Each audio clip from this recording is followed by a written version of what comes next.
But I believe that by overwhelming majority in all the Americas, you and I, in the long run, and if it be necessary, you and I will act together to protect, to defend, by every means at our command.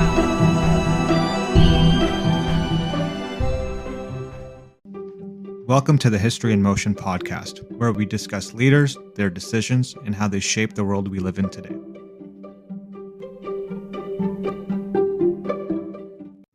Welcome to the History in Motion podcast.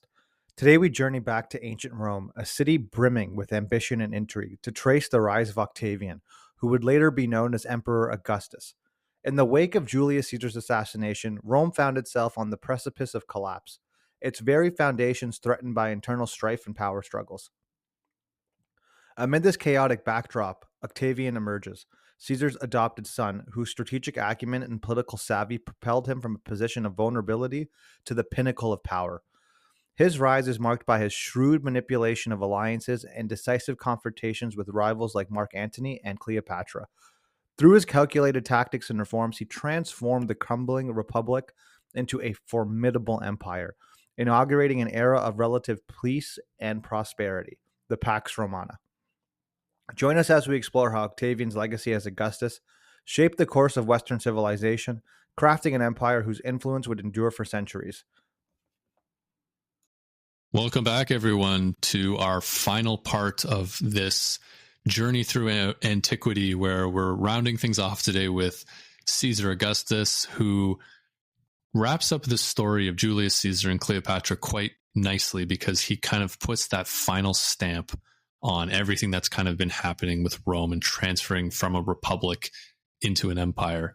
And so now we see the beginnings of the Roman Empire, which goes on to, dominate the Mediterranean for more hundreds and hundreds of years. And there's a great story that kind of comes into this, and we've talked a little bit about it in the previous episodes, but it's a nice bow that kind of wraps up this whole story of, the legacy that Julius Caesar started is really exceeded and, I guess, cemented by Octavian, also known as Caesar Augustus, and kind of wraps up the story quite nicely. Yeah, I was just about to comment, maybe we clarify the names for our listeners, yes, because there's a couple of different transitions that happen in terms of nomenclature for how we're referring to particular individuals. Yeah, so maybe let's start with that. So you may have heard the name Octavian or Octavius, and you've also heard of Caesar Augustus or Augustus Caesar. When we're talking about the gentleman who we're talking about today, he's born as Gaius Octavian or Octavius, and throughout his life, he's been known as Octavian. And so when most tell this story, and I think we'll do the same thing today, is we'll refer to him as Octavian up to the point where he basically becomes emperor, and we'll say around he gets some sort of level of power where we would see him as an emperor, and the Senate actually adds on the title of Augustus, and then that's where we'll transition to maybe calling him Augustus. So it is almost like looking at two different people. It is the same person, but really two sides of their life. But to make things really confusing, he actually changes his name to Julius Caesar at some point, which we just won't refer to him as that, because like we've talked about many times, the ancient world is not creative at all with their names. So Octavian for the first half of his life, and then Augustus when he's emperor for the later half of his life. Perfect. Yeah, I know even when we started doing research for this, I'd say Octavian and you say Augustus, and I was like, maybe I don't understand who our next episode's about. Yeah, fair enough. Yeah, so I'm excited. I think this is going to be a great episode. Selfishly, I think in these last 3 episodes, I've learned probably as much as people who had no knowledge coming into the last 3. So we got Cleopatra, we got Julius Caesar, Alexander the Great. We've run the gambit on this particular portion of history with some really heavy hitter historical figures.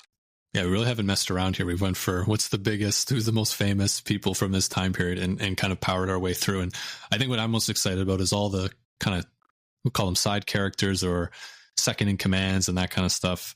that have come up that I think will deserve their own episode one day. But don't worry, that'll be probably some time from now, because I think we'll need to take a break from antiquity for a little bit. But yeah, we've really run the gambit here, and I think this is a great way to end it off, because when we talk about Rome, right, and we talk about the Roman Empire, when people will talk about Augustus, he's not just the first emperor. He's almost, he is basically divine in some way. The way future Romans start to talk about him is, might as well be a god at this point, by how revered the citizens are and how people talk about him. So he's not just this, person who finishes off Caesar's legacy. He also cements his own legacy that may actually surpass Caesar in some capacity, just by how his life takes him forward and how people see him after his death, all the way up to modern day.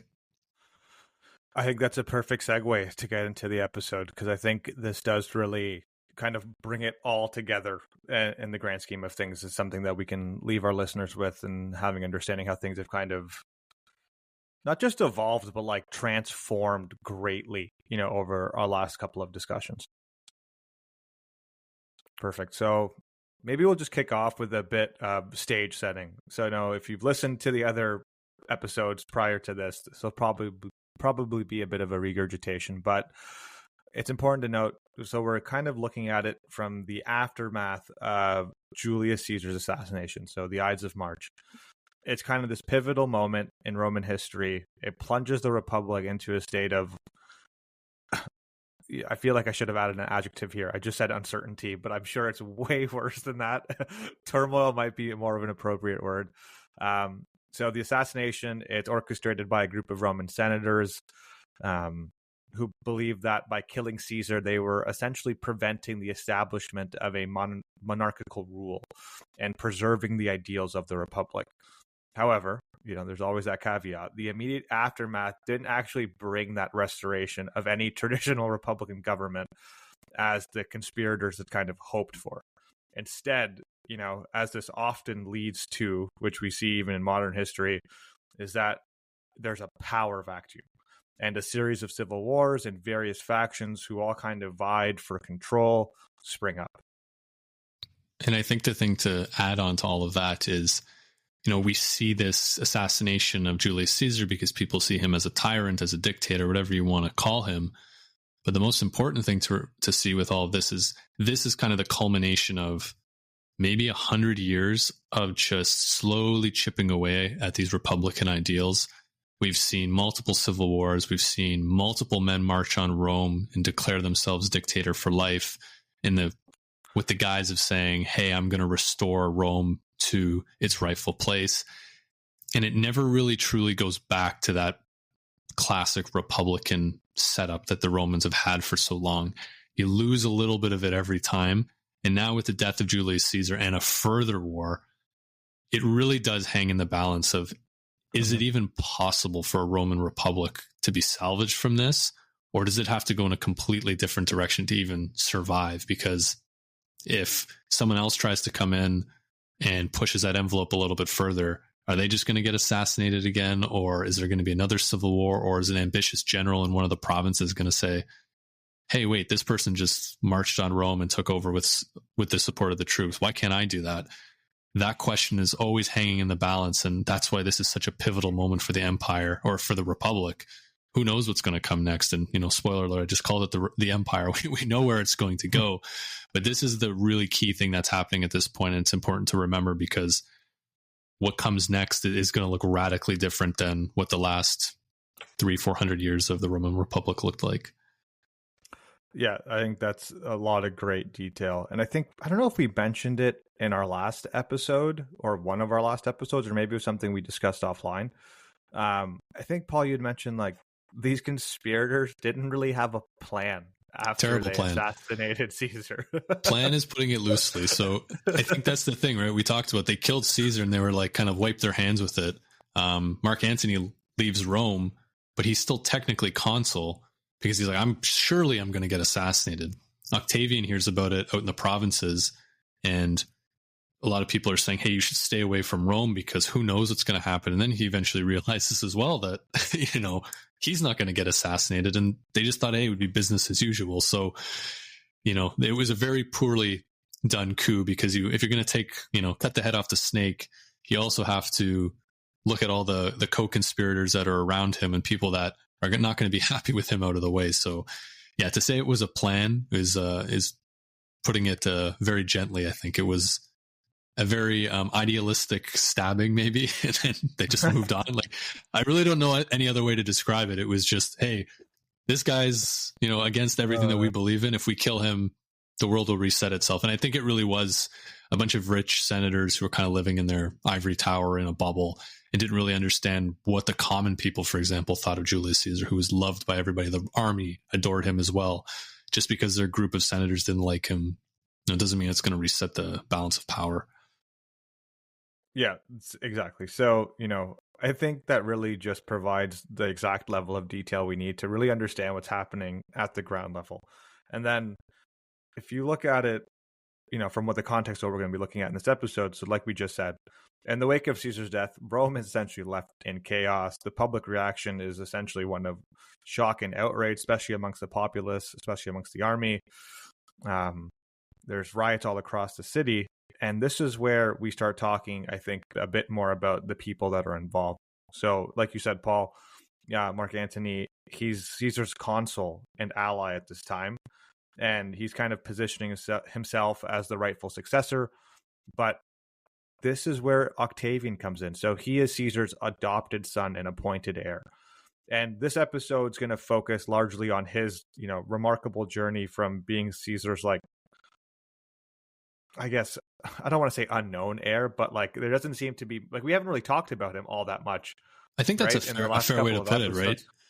Yeah, I don't think people would have walked away from Julius Caesar's death saying, okay, well, Octavian's just going to step into the void that's been left. A lot of people would have probably thought, well, it's got to be Mark Antony, right? Because Mark Antony's been there with Caesar from this whole time, or maybe some other general who's been close to him. It's not going to be this young adopted nephew that is kind of on the fringes a little bit, and definitely not, a main person in, the whole situation with Caesar and his whole life. Yeah, and I think that was probably one of my takeaways when I started doing the research early, just kind of this thought dawning on me. We've covered, like I said, some really pivotal historical figures in this era. And I think we may have mentioned Octavian a couple times, but we haven't really talked about him. And I think kind of being on the fringes of history up until this point really just makes his story all the more intriguing, because if he is this kind of some, quote unquote unknown heir who, becomes Augustus, the first emperor of Rome, it definitely takes, someone with a high degree of intellect who understands political strategies, understands military strategies, as we'll see, and, is able to, use the optics to make him look like he is the one that should be in power.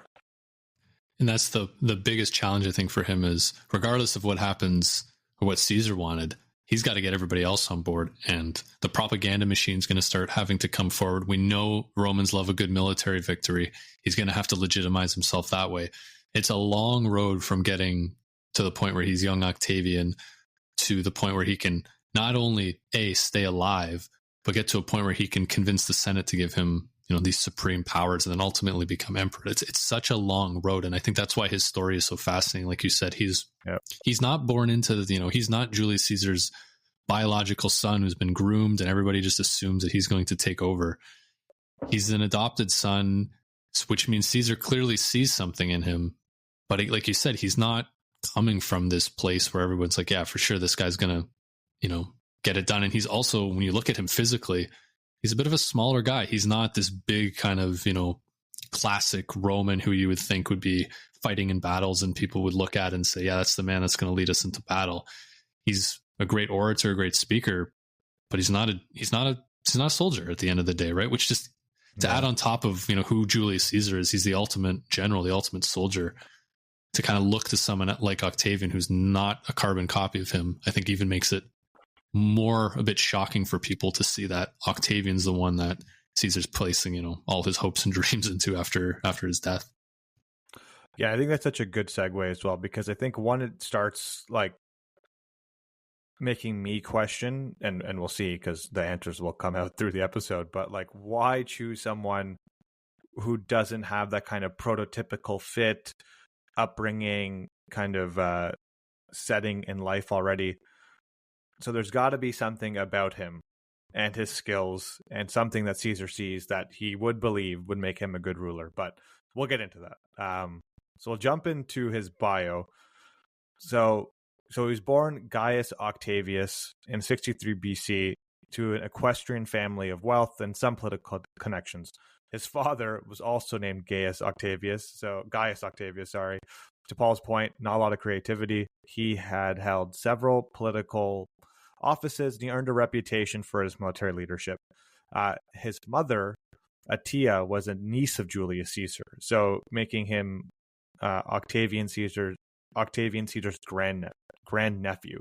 And this familial link would play a crucial role, as we'll see, in Octavian's eventual rise to power.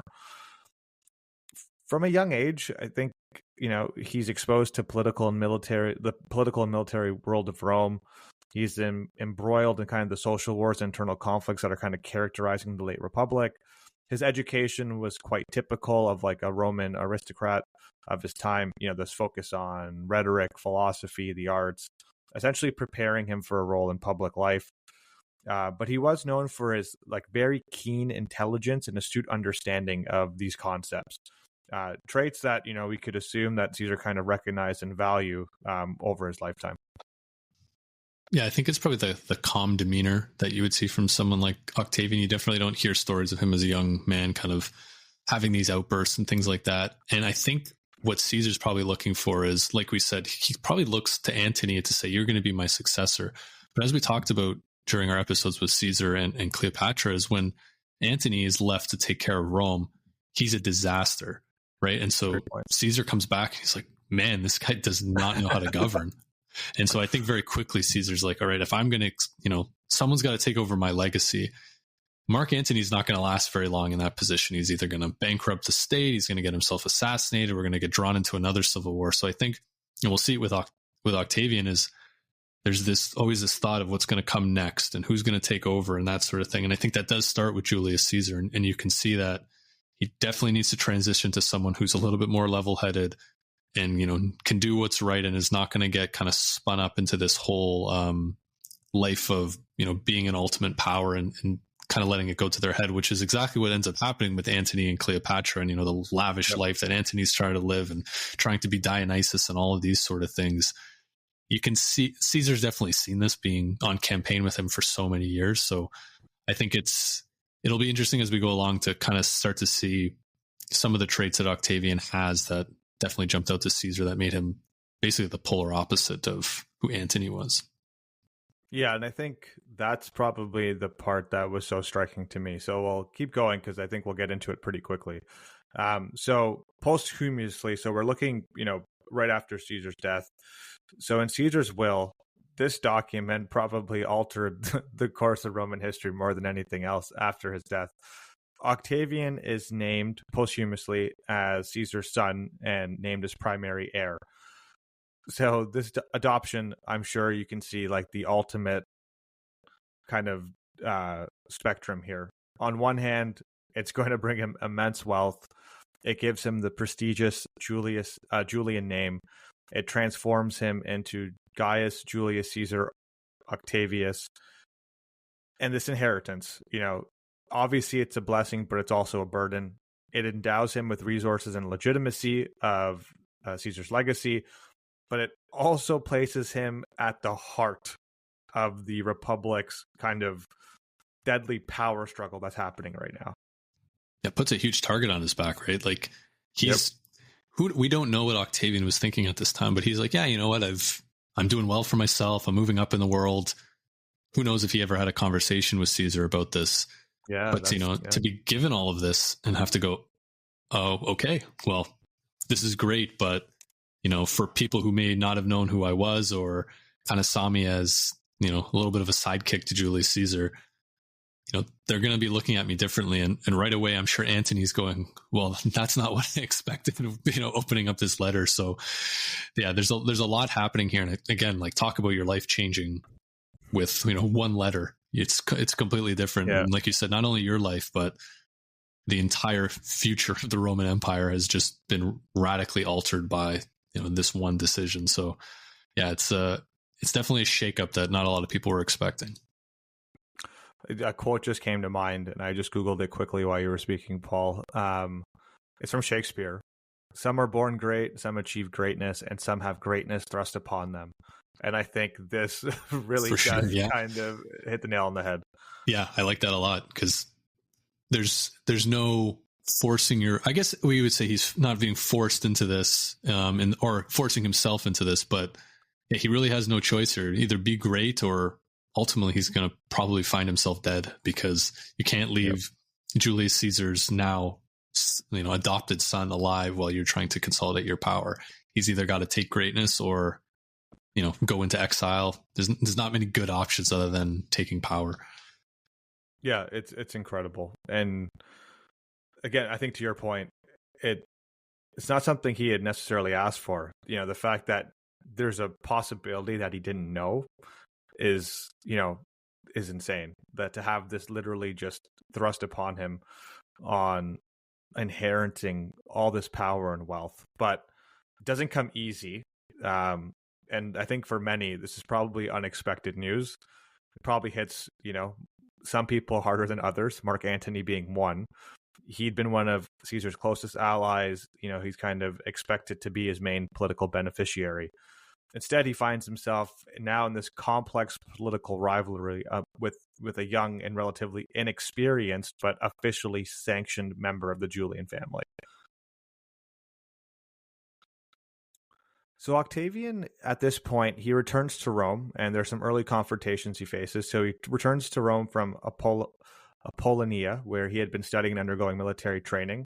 And he's kind of met with this very turbulent political landscape. The city's reeling from Caesar's assassination still. The power vacuum had led to unrest and jockeying among these various factions, including the assassins, who were led by Brutus and Cassius, and Caesar's remaining loyalists led by Mark Antony. So upon his arrival, Octavian's claim to his inheritance is initially contested by Antony, who had taken control of Caesar's assets and papers and was very, very reluctant to relinquish them or acknowledge Octavian's status as Caesar's heir, which, I can imagine it's a pretty bitter pill to swallow for Mark Antony, someone who's been at Julius Caesar's side, for a good portion of his life. Yeah, he probably wants to, you want to honor the memory of your dear friend and respect his wishes, but at the same time, he has to feel betrayed, because like I was saying before, like everybody would have expected this, but he had the opportunity to lead and do well and failed quite miserably. So yeah, it may have come as a surprise to him, but it shouldn't have been a total shock based on, how he mismanaged Rome so poorly in Caesar's absence. And I think this is met perfectly with one of Octavian's early moves here at the beginning of this power struggle. So he's obviously got to navigate this very complex network of alliances that exists in the situation he's going into. And he kind of demonstrates some very savvy political acumen, because he's able to, I think, raise his own funds to honor some of Caesar's requests to the Roman people. And he does this because I think he understands the importance of gaining public support and positioning himself as his kind of true successor to Caesar, committed to upholding his legacy. So I think on two fronts, it's like a genius move, right? Raising money for the Roman populace, doing it in the legacy of Caesar, and acting as the leader that you're now going to be. It's everything a classic Roman emperor would do, right? We see every single time a Roman emperor after this point comes into power, what do? They throw games, they give out money, they give the army a pay bump, and it just kind of becomes this thing. And Octavian is being the first to really do this from, maybe an emperor standpoint. It is just kind of fitting that, that's one of the first things that he does. And it's starting to become something where the empire is going to get so wealthy that there is a little bit more money to go around versus maybe some of the earlier days. So yeah, it's a great move though, because Caesar was a populist. Octavian knows he's going to have to be a populist in the same way if he's ever going to, get the power that he needs. He just has to go one step further and bring the Senate on board. And he knows he's going to have the people. He knows he's going to have the army or the people that were loyal to Caesar. And if he can get the Senate, he's kind of got the full triangle going there, and he can really cement himself into whatever he's looking for in the future. It's funny you used the word triangle, because the next thing I was going to talk about was triumvirate. And I don't know if those are related, but it is like a 3-point kind of shape, right? Yeah, it's got 3 of something, so we'll take it. So there we go. It's a triangle of sorts. So yeah, I think to the point we just made, his initial moves, I love how you classified it as like the classic Roman thing to do. And I think there's so much genius in that. But these initial moves essentially solidify or help him solidify his legal claims to his inheritance. And he's able to form this kind of very powerful political base. He's able to recruit veterans from Caesar's legions, and he establishes a presence in the political arena of Rome. So these early confrontations, they did actually, interestingly enough, culminate with a very shaky alliance with Antony and Lepidus, forming the second triumvirate, which was less about mutual trust and more about a pragmatic union amongst their common enemies. Yeah, it seems like this triumvirate, and I guess the first one had some elements of that too, we got to do something to kind of calm things down for a little bit, or at least on paper, so everyone doesn't freak out, where we know Octavian and Antony, they're gonna be butting heads at some point. And I think for Octavian too, it does help him buy a bit of time to consolidate and bring back everything that Caesar's had kind of into his sphere of influence. Because if he kind of goes right after Antony right away, he may not get the political support or the support of the army in the same way Antony's going to get. Because there's going to be soldiers flocking to Antony's side due to the fact that, hey, this was the guy that was in our tent with us, fighting alongside us for so many battles. And who's this new guy? Octavian, like, who is this guy? So you could see some of that, but at the same time, he's Julius Caesar's son. We're totally signed up for, anybody who's, can emulate what, the great Caesar had. So I can see it as kind of being a nice way to kind of settle things for a little bit, but also a good move for someone like Octavian, who needs a little bit of time to get things ready to go. Yeah. And I think you kind of see this in the dynamics of the triumvirate. So there's 3 main players. There's Octavian, Mark Antony, and Marcus Aemilius Lepidus. Octavian obviously had secured a strong position in Rome by leveraging his status. Antony obviously was a seasoned politician in general, having been Caesar's co-counsel and ally. So it kind of provides this additional layer of legitimacy. Lepidus, though less prominent, had held significant military administrative power. So this union was very much strategic. It always is. It provided a balance of power and influence that none could have essentially achieved alone. Yeah, and I think adding Lepidus to that was just hey, we'll bring the respected guy into this just to kind of keep things, a little bit, like I was saying before, calm, I guess. But It really is a 2-headed monster with Antony and Octavian. And again, if Lepidus is trying to push a decision, he's definitely not going to get listened to in the same way that Octavian and Antony are. Fair enough. Yeah. So legally, the triumvirate is established by the Lactatia in November 43 BC, and it essentially granted the trio extraordinary powers over the Roman state for 5 years. This included the authority to pass laws without a vote, control over Rome's armies and territories, and the right to pursue Caesar's assassins. This legal framework essentially formalized a military dictatorship under the guise of emergency powers, circumventing the traditional republican mechanisms that were historically in place. The irony is not lost on me here. Yeah, it's rinse and repeat at this point. So I want to talk a bit about one of the more, I guess, what stuck out to me and what was kind of mentioned across some of the research that I was doing, that one of the first and most notorious actions of this trio was the implementation of proscriptions. So a politically sanctioned tool of mass execution and property confiscation previously used under Sulla's dictatorship. The proscriptions, they went from 43 to 42 BC, were aimed at eliminating political enemies and raising funds for military campaigns. Both senators and equites, who I guess are like wealthy, but they're not a part of the Senate, are targeted. Correct, yeah. Okay, awesome. Yeah, they're targeted. Their names are publicly listed. Never want your name to end up on a list as enemies of the state. Yeah, and this is, I don't think, can be overshadowed at how much of a stain this is, I think, on Octavian's life. There's a lot of people get killed here. And part of it is, hey, we need to get rid of anybody who's going to potentially be against him and Antony. But at the same time, it's a classic way for a brutal regime to raise money. Look at people who they don't like, trumped up charges, maybe some real charges, who knows, take their estate, take their money, and use it to fund whatever they need to fund. So it is unfortunately a classic move again when you do need to consolidate power. And it is very Machiavellian in the sense of, take everybody out, but at the same time, there's that money element. And if the money is being used in to further consolidate power, you may be able to say, okay, I kind of get it. But, if also there's a greed element that can come into this, and we'll see that with other emperors as well. And Commodus was famous for this, where we throw these lavish games, run out of money, and then just do proscription every time and just say, all right, you're 50 rich guys, you're going to lose everything because I need to pay for the next set of games or build another, addition to my palace, right?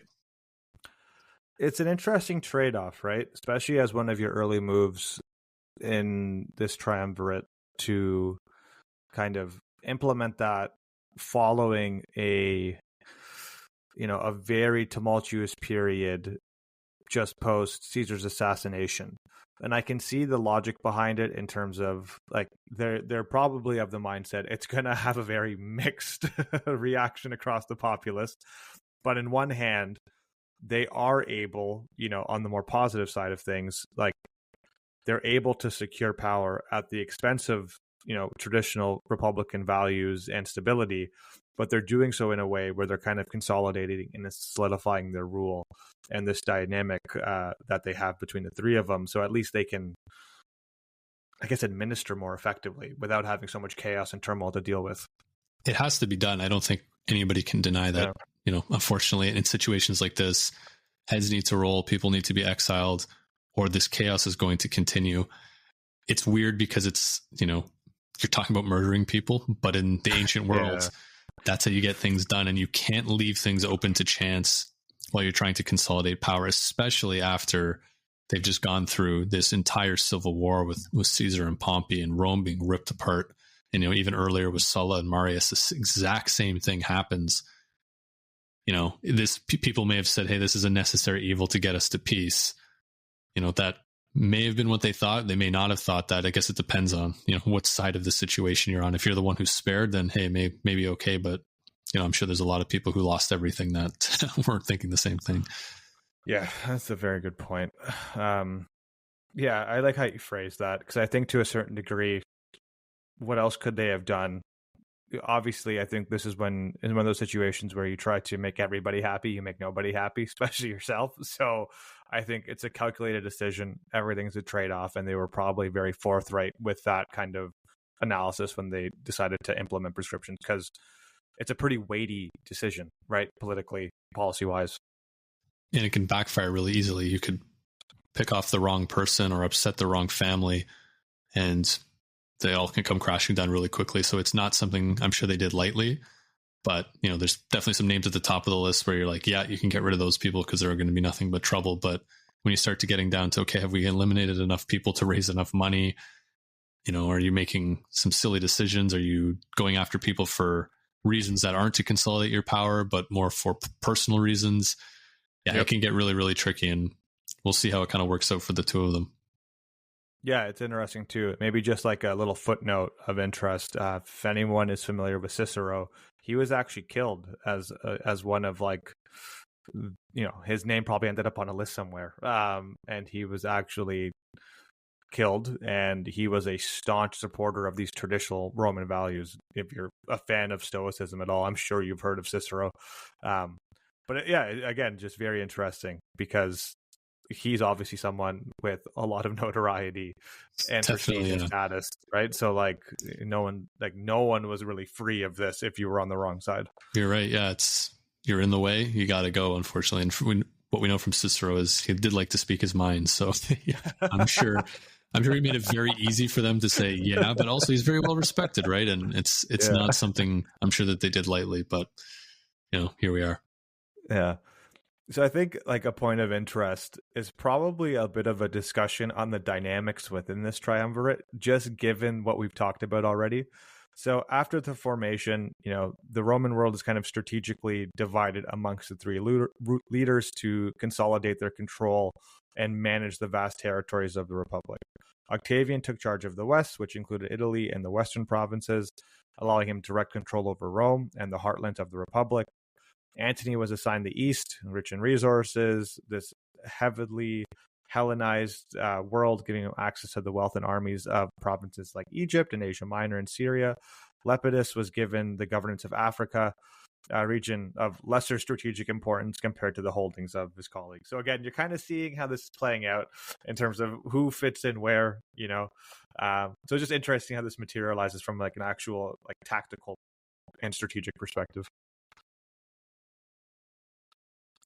So I guess like the division of power that I just mentioned is kind of pragmatic, and it ultimately does end up sowing the seeds of tension and competition amongst those three. Each leader obviously wanted to expand his influences and resources, often at the expense of shared governance. So this kind of geographical separation contributed to a divergence in their political and military ambitions, with Antony becoming increasingly involved in Eastern territories, cultivating, somewhat of a semi-autonomous base of power that began to rival Octavian's authority in the West. And the thing with the East too is it's probably the richer area of Rome, and we talked last week about Egypt is still there in this client state / semi-free country or kingdom, and it's very, very, very wealthy. And Antony, as we talked about last week, sees that opportunity as a way to kind of enhance his wealth, and then his relationship with Cleopatra extends that even further. But you can start to see where Antony has the opportunity to build some of that ambition up and start to look at ways where he could potentially, like you said, have that semi, I guess, open rule, but he's away from Rome, right? So the propaganda and the narratives that are happening through Rome typically all coming from Octavian, and Antony has to tread very, very carefully because Octavian's going to use any opportunity he can to downplay what Antony's doing in the East. But we can see very quickly that Antony doesn't necessarily play things in a way that you would think he should play them, and it does fall perfectly into Octavian's hands. If you needed to write propaganda for Octavian, against Antony for Octavian, probably one of the easier jobs that you're going to end up having, at least in that time period. And we're going to see why. So this is where the alliance, I think, to Paul's point, with a bit of foreshadowing, kind of turns into the rivalry kind of seems to like reap its ugly head. So the relationship between Octavian and Antony was obviously complex. It's kind of fraught with what I would consider or assume is this constant mutual suspicion of each other and competition. Despite their initial alliance to defeat their common enemies, their camaraderie obviously begins to unravel, notably after what's called the Treaty of Brundisium in 40 BC, which reaffirmed their territorial divisions, but failed to actually address any underlying rivalries that were happening at the time. So Antony's affair in the East, particularly his alliance with Cleopatra, Queen of Egypt, exacerbated tensions. So Antony's involvement with her was not just a personal relationship, as we touched on in our last episode, but a significant political alliance that provided him with substantial military and financial resources. We are talking about Egypt here. They have a lot of wealth. This alliance was viewed with extreme suspicion by Octavian. It seemed to threaten the unity of Rome and control over the control Rome had over the East. Antony was living this very lavish lifestyle in Alexandria, and his adoption of these kind of Eastern customs further alienated him from his Roman values, which Octavian exploited. And we talked about last week too on being so close to Cleopatra, who's foreign and a woman. Those are just two things that the traditional Romans do not like at all. So, like you were saying, Antony getting away from his traditional Roman way of life is perfect fodder for the Octavian propaganda machine. And I think we see his Octavian's very astute use of being this kind of craftsman in propaganda. He sees this opportunity and he takes advantage of it. So he kind of masterfully undermines Antony's position at home. He starts to cast him as a traitor to Roman traditions and values. He portrays Antony's union with Cleopatra and his Eastern policies as a betrayal to Rome. He goes as far as suggesting that Antony was under the sway of a foreign queen and had become, quote unquote, un-Roman. And his propaganda continued to emphasize the threat that Antony and Cleopatra as this kind of couple posed to Rome's independence and the traditional Republican values. He kind of painted their relationship amongst the populace as something of this like luxurious decadence-based alliance that could potentially bring Rome under Eastern despotism. This is actually a very interesting story. So the turning point in their propaganda war came when Octavian managed to obtain Antony's will, which was stored in the Vestal Temple in Rome, which allowed him to illegally seize and publicize the contents of the will, which allegedly confirmed Antony's intentions to bequeath Roman territories to his children with Cleopatra and to be buried in Alexandria. This disclosure obviously rocked the Roman populace and the Senate, who saw it as undeniable proof of Antony's abandonment of Roman citizenship and values. You have to wonder how true some of that stuff is. But also at the same time, like we talked about last week, where we could talk about the donations of Alexandria, when Mark Antony basically says, Cleopatra and Caesar's son is a legitimate heir. My children with Cleopatra are going to get this territory and that territory, basically ceding off spheres of Roman influence to the sons of this Egyptian queen. Maybe that was just him reacting to everything Octavian said of, hey, you're going to throw this out there. All right, I'm going to actually go do it, versus, maybe he did. It's like, he did find out my master plan. I might as well make it public now and make it official, right? Who knows? Yeah. Either way, it works out for Octavian, right? Because there's this duality and success that happens for him. So he uses it initially to sway public opinion in Rome against Antony, but then, strategically, it legitimizes his use of military actions against him by framing his move as, defensive versus offensive against a foreign influence threat. And, this eventually leads to the support, the support from the populace to the eventual conflict at Actium. And again, I think it's a genius move, right? Like, get the people's opinion swayed in your favor, legitimize the threat. You're not acting upon it, you're defending Rome. And I think these are such classic tactics to be able to justify your maneuvers. Absolutely. And I love it from Octavian's perspective, right? Because he's got a lot of luck here. The chips fall kind of perfectly for him. Yeah. But at the same time, it's everything that Romans hate, this external force who's meddling in their affairs, which is something they do all the time to everybody else. But I do find it interesting of, we do the meddling. You don't meddle with us. And there's this foreign queen that's taken over, Antony and corrupted him. That can't stand. And, Octavian has all the support he's ever going to need to, shut that down as quick as he can. Yeah, it's absolutely genius. And I think it really does, if we think back to the original question, it's like, why would Julius Caesar choose someone so antitypical to what you would see as a Roman leader? You can see the ingenuity and intelligence kind of at play here. But we'll fast forward a bit to the Battle of Actium. So this is a battle fought on September 2nd, 31 BC. It's the decisive confrontation between Octavian and the combined forces of Mark Antony and Cleopatra. It's a naval battle. It occurred off the western coast of Greece near the city of Actium, and it presented not only a critical point in the power struggle between Octavian and Antony, but also a pivotal moment in the history of Rome. So leading up to the battle, both sides prepare extensively. Octavian, under the advisement of his friend and general Agrippa, he amassed a large fleet and secured key naval bases. Antony, on the other hand, chose Actium as his base, a location that proved to be less advantageous due to its confined waters, which didn't really suit his larger, heavier ships. And Antony further bolstered his forces by using Cleopatra's Egyptian fleet, reflecting the couple's deep kind of political and personal alliance. So, optics perspective, brutal. Strategically, yeah, makes sense. He needs additional support. I think he's dug in at this point where he's like, Yeah, whatever. It can't get any worse. I might as well do what I need to do strategically. Yeah, his back's against the wall at this point, right? The battle begins with Antony's fleet attempting to break the blockade imposed by Octavian's fleet.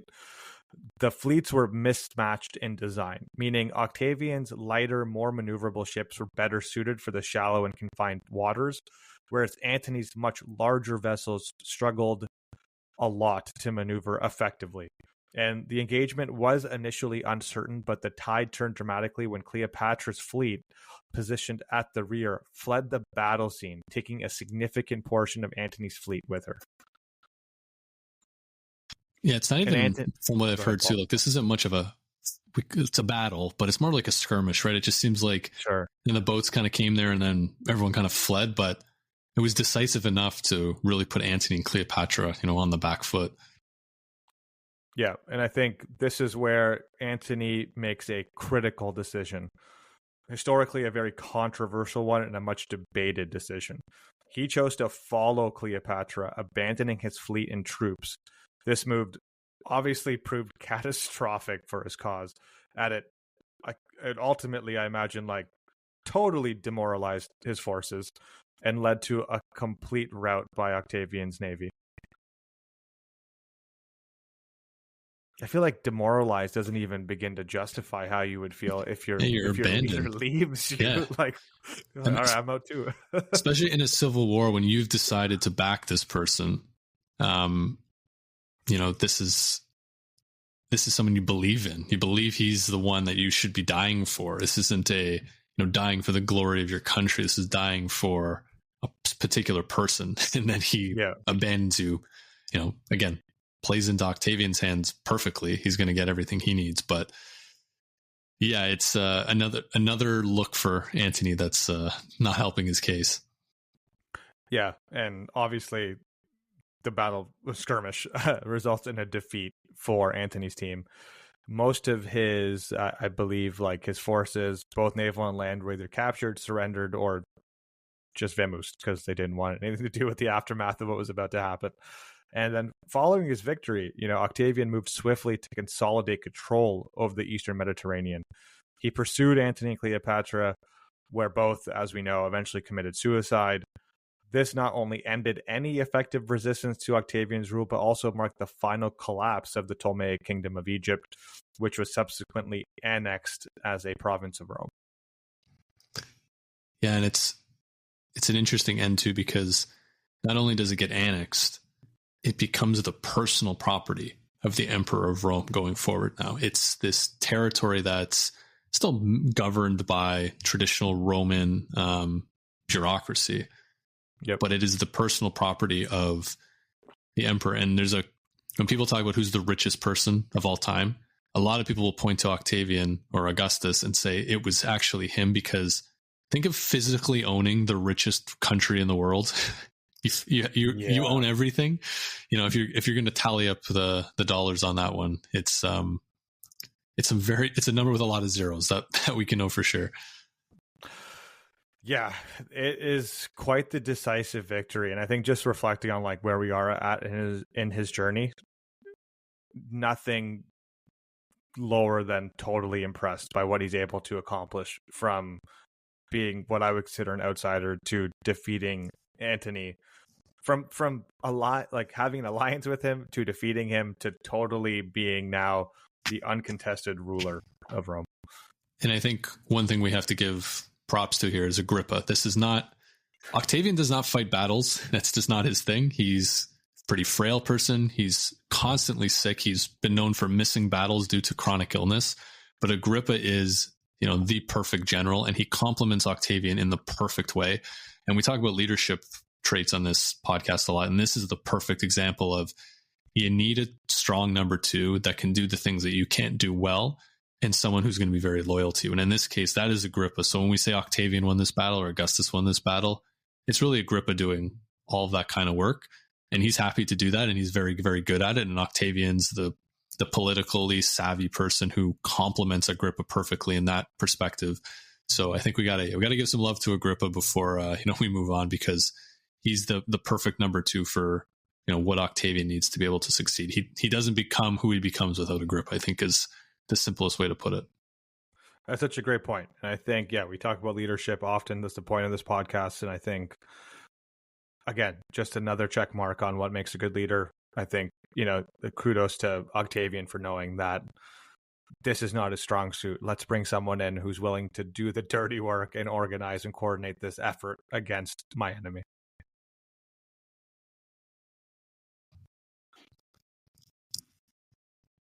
So I think maybe we should move on here. So we're to, like you said, to set the scene, right? Antony's been defeated. Cleopatra and Antony are both dead. Egypt has now become this personal property of Octavian and is now within Rome's sphere of influence. But Rome has been at civil war again for a number of years. There's a lot of things that need to happen before they can get back to a point where you would say they're stable. So I think it's a good point to bring where we'll kind of see that transition from Octavius to Augustus happening as he moves back to Rome and starts to consolidate his power, but go about it very, very differently than someone like Julius Caesar did. Yeah, it's interesting to see, but at this point, and it's always interesting preparing for these episodes because I never do enough to cover what you're doing, and I do that intentionally because I think it makes recording that much more interesting to hear what actually happens. So I have an idea of what happens next, Paul, and obviously consolidation of power. It's no surprise that's what this lead up has been about. There's reforms of administration, but ultimately, this is the Roman Empire that we start talking about now. Yeah. And I think that's the perfect way to put it. And we have to think of Octavian in this case, right? He has supreme power. He has the army. He has the wealth of Egypt. The Senate, for the most part, is supporting him in his conflict against Antony. He very easily could come back and say, you know what? I'm just going to follow Julius Caesar's footsteps and I'm going to be dictator for life. However, he saw what happened to Julius Caesar, and he knows that there's just as ambitious men waiting in the wings who could step up and say, oh yeah, you're dictator for life? Well, that's not how we do things around here, and ignite another civil war. So he comes back and he understands that, okay, Rome is at an inflection point. What do I do here? I can't just come in and say I'm dictator for life, but I also can't just give back all the power that I've got, because that's also going to create a power vacuum. And so this is where a lot of historians kind of argue on, did Augustus or Octavian destroy the Roman Republic? Or was he, like you mentioned earlier, was he destined for greatness? This is just what he had to do to maintain the peace, that existed. And I think a lot of people would argue that, yeah, he kind of did have to do this. The writing's been on the wall for the last 75 to 100 years that the Republic is going to fail. And unless someone takes supreme control, there's going to be more civil war, and that power vacuum, will still exist. So basically what he does is he comes back and he looks to gain power through incremental gains. So he starts by courting the Senate and the people while upholding the Republican traditions of Rome, trying to appear that he's not aspiring to be a dictator or a monarch. Despite 15 years of civil war, the Romans weren't ready to give up the Republic. They still love it. This is who they are. So he comes back, and him and Agrippa are declared consuls by the Senate. So as a reminder, the consul there's 2 every year, and it's like the height of being, height of a Roman's political career. You peak at consul, you maybe do it once or twice in your career, then you go work in a province for a bit. And so to get to that level, it's still the cream of the crop. So we come back and on the surface, we're still the Republic here. We got consuls who are going to give up power at the end of every year, and we're going to move on. So he did know, though, like we were saying, that there's this power vacuum still going to be there if he kind of steps away too much. So he made a show of returning power, though, to the Senate. And so what he did was he relinquished control of the Roman provinces and his armies officially, but he still maintained their loyalty, right? He's like, yeah, take the army back. But like kind of looking at the guys, kind of looking at them through the corner of his eyes saying, hey, come on, guys, you know who you're loyal to, right? If I come calling, who are you going to listen to, this old senator or me, the one that's won all these battles for you and who's the rightful heir of Julius Caesar? again, like a wonderful example of propaganda and optics. Maybe more optics, like strategic optics here, right? What am I actually giving up? You can call something by one label and know farewell that like it's only a show. Mm-hmm. Yeah, it's just. But again, and if enough people see it, and he can use it as it's an interesting tactic. But at the same time, he doesn't want. He says, "Okay, look, I've given up the army. Let me manage some provinces for you." He goes, "How about Spain, Gaul, and Syria?" And now you might say, "Why those three?" Well, they're on borders. They have huge armies, and they're incredibly strategically important. So now he's in control of the three most important provinces. He's letting everybody else kind of manage the rest of the empire, or I guess we're still technically a republic at this point, but he's going to hold off. He's going to hold on to those three areas. And then on top of this, he was given the name Augustus. So now we'll be kind of doing through that transition. So basically the Senate tacked on the name Augustus to the end of his official name up to this point. And Augustus means illustrious one or sublime. So it was a title of religious authority, maybe more than a political one.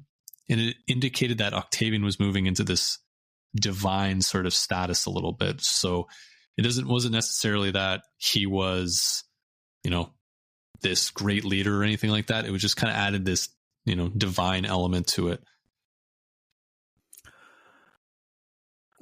Quick question. In terms of the territories that he grabbed, I know like the Gaul territory, was that because they were on like the border of the empire, constantly under attack, so they were the most heavily fortified? That was part of it, yeah. So we look at Rome's big enemies right now, the Parthians, which are in the Middle East today. So that's Syria is the bordering province with them. Gaul is the place that Julius Caesar took over, which is France today. And so you still have a lot of troops who are loyal to Caesar in that space, but they also border the Germanic provinces, who we'll get into a little bit, are always at war with Rome, and then Spain as well. It hasn't fully been pacified yet, so there's always a little bit of nonsense going on over there, so they keep a bit of a stronger army there. So as he kind of moves through his life here with as Augustus, he's still consistently becoming consul every year. And so this really upsets people, because now the opportunity for these ambitious men to become consuls is cut in half. So he's starting to say, okay, I got to do something here to kind of help people out. But before he can do that, one of his illnesses hits him really hard again. And he's basically what he thinks is his deathbed. He thinks he's going to die. And so he goes, oh my goodness, I need to, show that someone else is going to take over for me, because then this pseudo power vacuum that I've created will come falling apart. So he gives Agrippa his basically a special ring that he has, and so it kind of gives people the idea of, especially the army, that hey, I'm giving my power over to Agrippa. But the theme of Augustus's life is he's on the brink of death, and then he springs up and he's back in action and continues to live. It's just something that he seems to be able to do. So after his illness subsides, he actually gives up his consulship at this time. So he understands that he can't be consul every year without annoying enough people.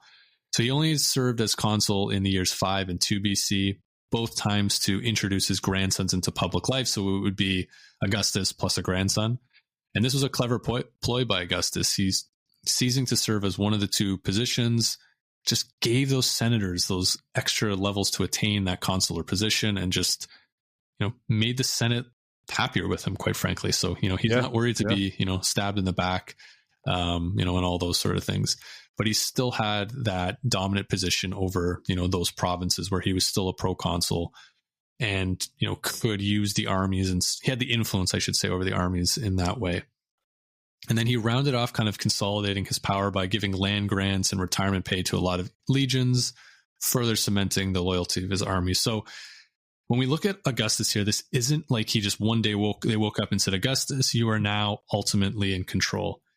At this point, he basically is, but not officially. And it's one of those things where it's just, you kind of wake up one day and go, oh yeah, he's emperor now. I didn't even realize when did that happen? So it's this kind of this movement into that place. So that's Augustus. He's basically, we'll call him emperor from this point forward because he has that level of power, even if he's playing tongue in cheek a little bit to say, oh yeah, I'm not consul. I'm only proconsul for a few provinces. But if things need to be done, he's going to do it, not only because he has the power, but also he's insanely rich and can get a lot of things done.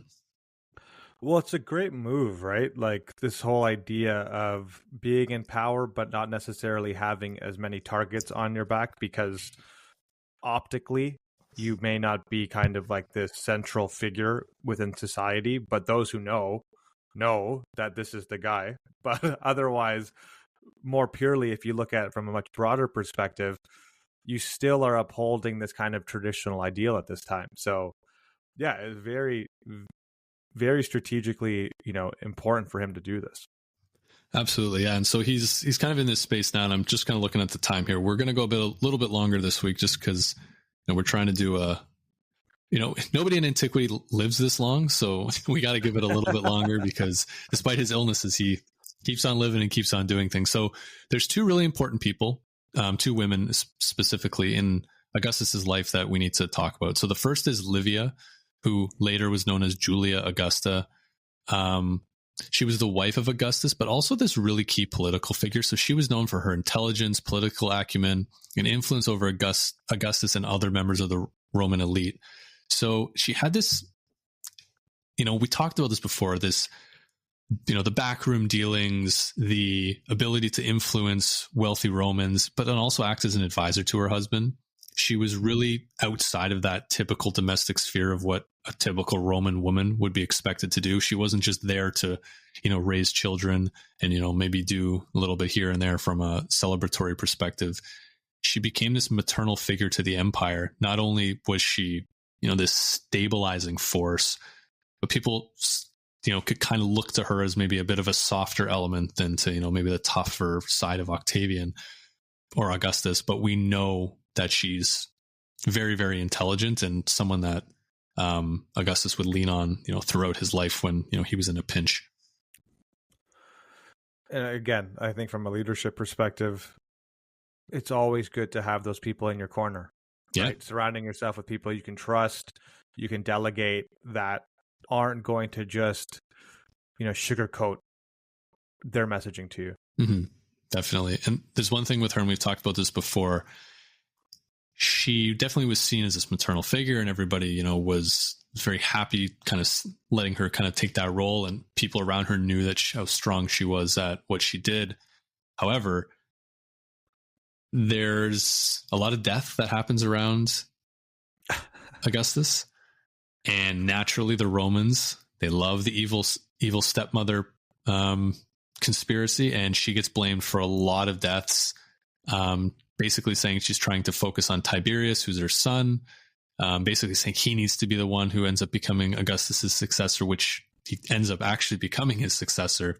So people are starting to web these little, these fabrication of these stories, just because that's just the way they are. They love they always think the mother's pulling the strings, or the wife in this case. So, not that I wouldn't say Romans definitely didn't have the most open society when it came to gender equality and things like that. But hey, it's here, it's 2,000 years ago, and we can speak highly of someone like Livia, but those rumors are always going to persist. On the flip side, though, his daughter, known as Julia the Elder, she's a bit different. She definitely is not someone Augustus would like to say is. They're definitely not. They definitely aren't someone that Augustus is going to for advice or anything like that. So, one thing that Augustus does was marries her to Agrippa, and that's big, right? Because now their families are together, and if something does happen to Octavius, it's much easier for Agrippa to come into the situation, or children of Agrippa potentially could be used as a potential successor.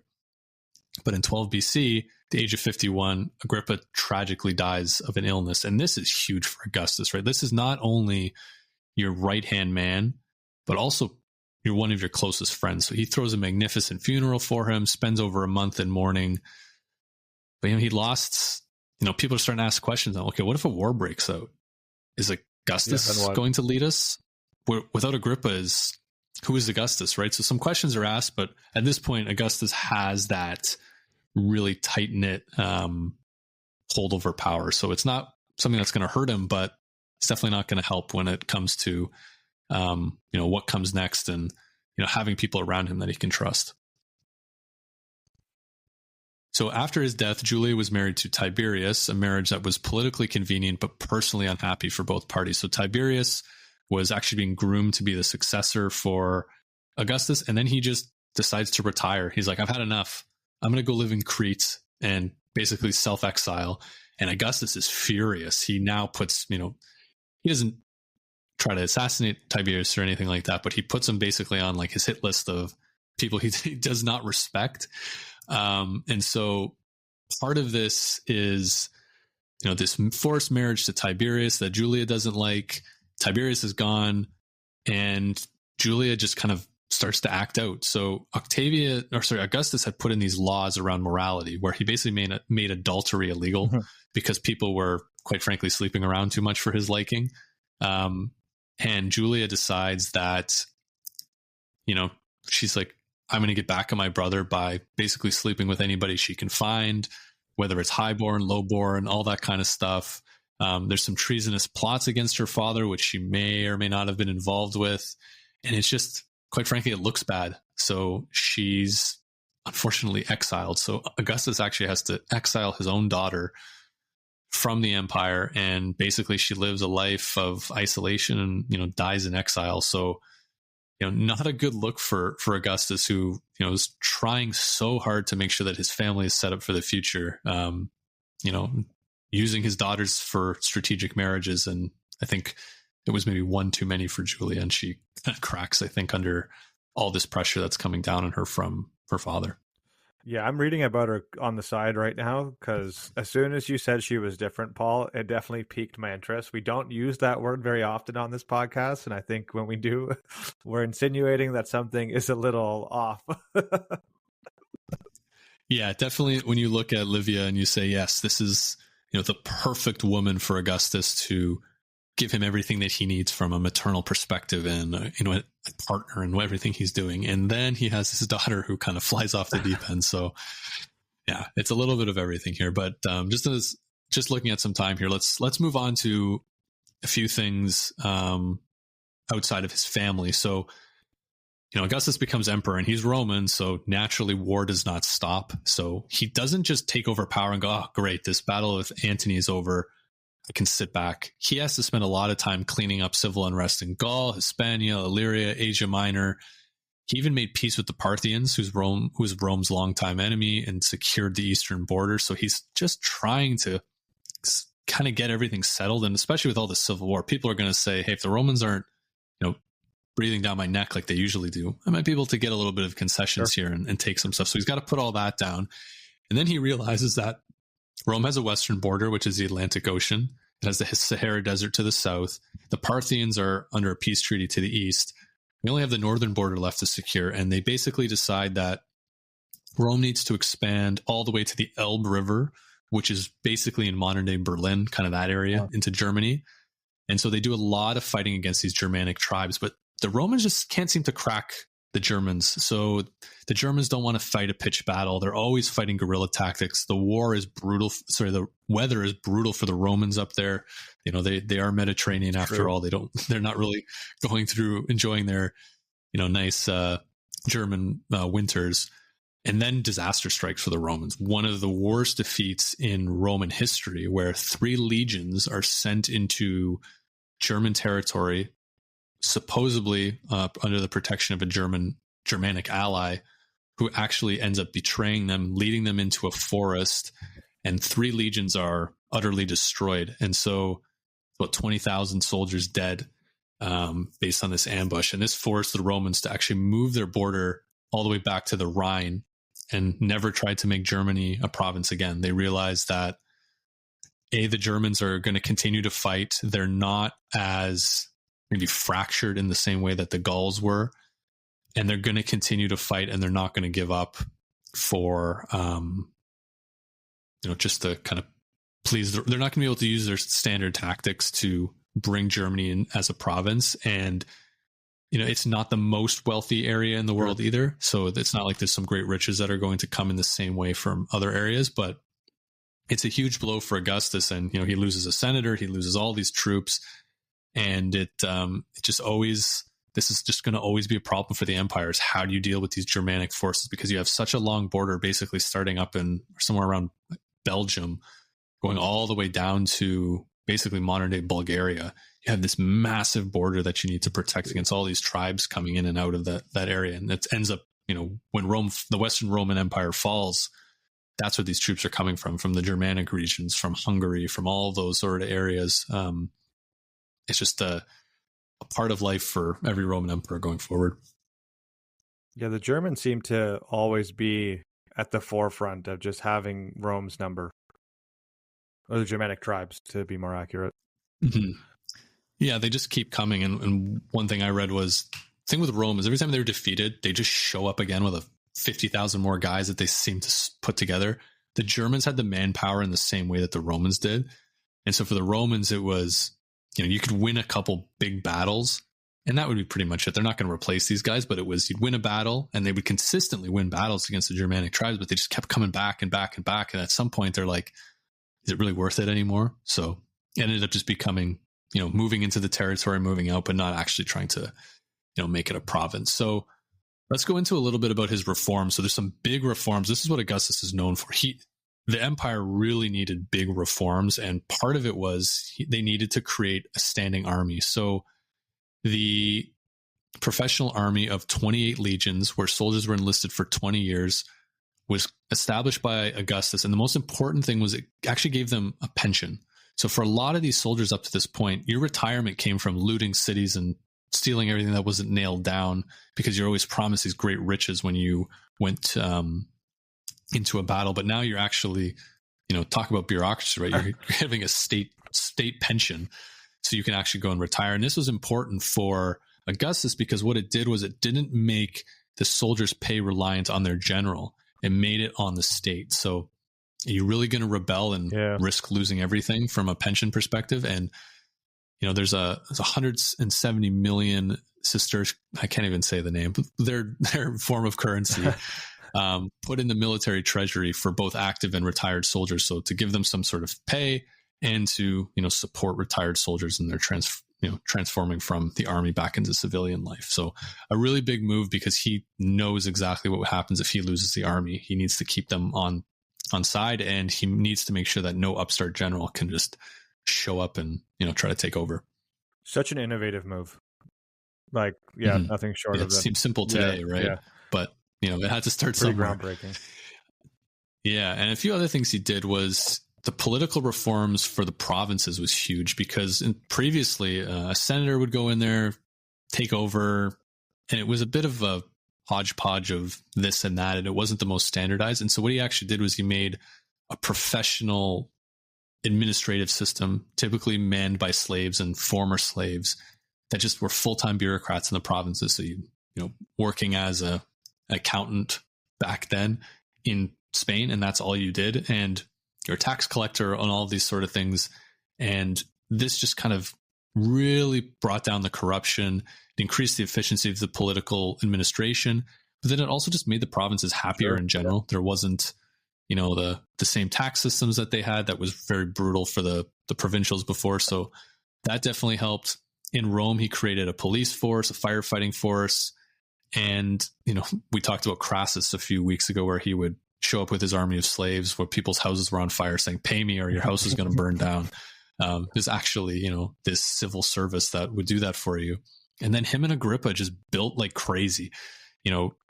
Augustus famously said, or there's a claim that he said, I found this Rome a city of bricks and I left it as a city of marble. Wow. So when we look at Rome, the vision we have of Rome today is really credited to the work him and Agrippa did with putting up a lot of this stuff. And it also came from that he built, extensive road networks, and he created relay stations so you could get military messages faster across the empire. And part of this too was there were situations where he wasn't able to get the funding for some of the roads. The Senate wasn't able to find the money, or they weren't willing to give it to him because again, he's still trying to go through that process, and he says, like, that's fine, I'll just pay for it myself because I'm so filthy rich. So it also does help when you're at this level. It's like, yeah, he did all this great building, but it wasn't that he had to, go raise the money himself necessarily, in the same way. A very seemingly modern approach, right? Massive public works, get people on your side, fund it, create jobs. Like, man, how similar does this sound to what we deal with today? Exactly. Yeah. Again, it's all this bureaucracy has to start somewhere, right? And I think you can blame or praise Augustus somehow, depending on how you look at it, right? But Augustus, he's getting older now, right? And he's continuously thinking about succession. And the two most important people that come into his life are his adopted grandsons, Gaius and Lucius Caesar. And so they were the sons of Agrippa and Julia. And so they've been groomed for leadership from day one, receiving military training, administrative training. He's widely promoting him as one of these two boys is going to be my heirs, but this is the ancient world. And he knows it just as much as anybody. People drop dead, they find one day and they're dead the next day just because that's the way it worked back then. You don't have modern medicine. You don't have any of that stuff. And so for Gaius and Lucius, they both die. I think it's Gaius dies when he's 18 and Lucius dies when he's 24. So Gaius just dies of an illness and Lucius is off on campaign. He gets wounded. The wound never fully heals. He dies of a fever. And now this is where Augustus is going, oh boy, I don't have a successor. And he keeps trying to find successors, and they either keep letting him down like Tiberius, or they're dying like Gaius or Lucius. And he knows if he dies and he doesn't have a successor picked, we're going right back to civil war because somebody's going to step in and try to take that power, right? So he reluctantly has to go to his old friend Tiberius, who's still in exile, and says, look, I need you to do this because I don't have anybody else. And Tiberius is probably like, all right, well, hey, I know I'm not the first choice, the second choice, or maybe even the 10th choice, but I'm your only choice, and we're going to have to make this work. So he was already an experienced military leader and administrator, but he became his heir. And one thing Augustus did do was made Tiberius adopt Germanicus, who was the son of his nephew Drusus. So basically saying, yeah, you can come in, but I need you to kind of keep the line going in the same way. And that's just kind of where he needed to be. So in his final days, Augustus made Tiberius co-princeps. So princeps is kind of the clever word that Augustus used to describe himself of, not an emperor, but he's first citizen. So a little bit of a clever way to get around calling yourself a king or something like that. But he makes basically Tiberius co-emperor with him, so that transition of power isn't so abrupt. And then Augustus dies on August 19th in 14 AD at the age of 75. Wow. After ruling the empire for 40 years. So longest reigning emperor in Roman history. The first one, no one even came close to, breaking that number. So he dies after, a very long life, which, no doctor would have ever guessed he was going to live to 75. But, upon his death, his body was transported back to Rome in a grand and solemn procession, that reflected the status of this, he's this revered divine figure. Yeah. They had a big funeral, all that kind of stuff. And then he was cremated, and placed in the mausoleum of Augustus, which he built for him and his family after their death. And so after his death, the Senate officially recognized him as a god. And so this divine status was a significant part of his legacy in setting the precedent for deification of his successors. And the transition of power to Tiberius was smooth, largely due to, Augustus's planning and making sure this would work. And, all the reforms that he put in over the next 40 years, made it a seamless transition. And there really wasn't even much of a sniff of war or anything like that when, Tiberius took over. So, you got to give him credit for, he understood what was coming next and, did a pretty good job with it. I think that's nothing short of incredible, to be honest with you. Like, to lay that well of a foundation. I knew nothing about Octavian before we jumped into this episode. Like, total transparency to our listeners. And I think for me, just like reflecting on this conversation and my research, he might be one of the most notable leaders I think I've covered in the 30s, almost 40 episodes we've done now. Yeah, and I think when we talk about legacy, right? Like, look at everything that's happened in Western Europe as a result of the Roman Empire. And the Roman Empire really is designed by Augustus. Mm-hmm. And one interesting point that I have here about, his adopted surname, Caesar, right? So, we talk about Caesar and the name Augustus were just kind of used interchangeably as, de facto substitutes for king for a lot of Christian empires throughout the Western world. And even the Latin pronunciation of Caesar is actually Kaiser. And so the German Kaiser is actually named after Caesar, after Augustus. And Tsar actually comes from Caesar as well. So there's all of these things where you have, this legacy that just continues on even to the present day based on everything that he did. But one thing I wanted to ask you, Richie, just as someone who's, kind of new to his life, is he definitely gets seen almost like this divine status. But at the end of the day, he was an autocrat, right? He destroyed, or he was the final nail in the coffin for the Roman Republic. So how do you feel from, do you think he's someone who destroyed, maybe a more democratic system? Or do you think he's, was he the necessary final piece that needed to happen to ensure that Rome lived on and was peaceful? I don't know how fast I could answer that question. Yeah. I put you on the spot here, but that's the question, one, right? Yeah. That's a big one. I think, I feel like ideals are always nice, right? You should always be striving for an ideal, this idea of perfection. And I think, I might be romanticizing this a bit, but like the ideals of the Republic are beautiful. I think I agree with many of them, but, like most things, when you put them in reality, they don't translate as well or as ideally. And I think given what Octavian, Augustus Caesar accomplished, it's hard for me to say that he ruined like the Republic ideals, but I think he was able to do it in such a way where he built out Rome as we know it today. And, there was, like everything in life, there's trade-offs. And I think that was at the core of like, what we're talking about. The question you're posing to me is, did he do it? Did he not do it? I think he might have done it to a degree, but was it ever going to be achieved? No. And what did he accomplish by doing so? Some of the greatest public works, I imagine, in Rome that we still think about today.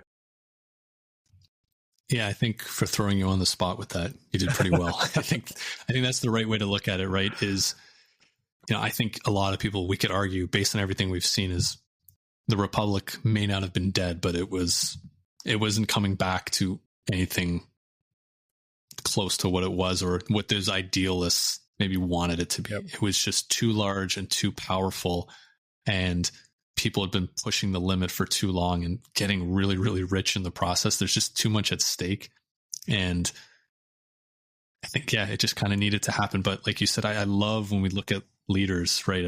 He was given an opportunity and he was patient with it, and he waited and he thought about how to do things, and he slowly made those changes until everyone went, oh yeah, he's kind of got ultimate supreme autocratic power, but it's not the worst thing in the world. He seems to be doing a pretty good job. He hasn't killed a lot of people lately, so I think we're okay with it, right? Exactly. So I think it's a master class at being patient, waiting for your moment, and also understanding all the interested parties who are there. And then like the only thing that he struggled with was picking a successor, and that, he did everything he could. And sometimes, as they would say, the gods had other ideas on who was going to be successor. So that's probably the only thing that kept him up at night. But, to live to 75 and rule the empire for 40 years. Yeah, it's quite the accomplishment. Yeah. I think we can end it off at that. Yeah, I think so. So thank you, everybody. This kind of wraps up our journey through antiquity, and we'll be back next week, coming back to the modern period. So we'll see you all. Thanks, everyone.